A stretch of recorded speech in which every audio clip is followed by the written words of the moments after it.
कोण पाहिजे? कोण पाहिजे? बस जा. Bye bye bye. चला जावा. तुझे पेशन्स लेवल टेस्ट करूया आज. किती वेळ तू बाहेर उभी राहू शकतेस?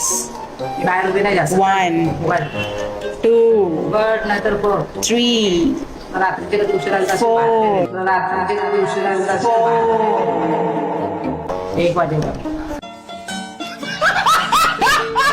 5 6 8 10. बट जिंकलीस तू. राहता बाहेरच. बोल ना. करिश्मा, रेश्मा घराच्या उभं. तू खूप चांगली पोरगी आहेस. तू वाईट पोरगी आहेस. तू खूप मस्त पोरगी आहे. मस्ती करणारी पोरगी आहेस. चुकीचं बोलते मी. नाही उघडणार. पटकन पहिले चांगलं बोल मगच. करिश्मा खूप चांगली आहे. आवाज आवाज मोठा कर. करिश्मा तू खूप चांगली आहे. शी स्कॅम. फक्त दरवाजा उघडण्यासाठी. बघा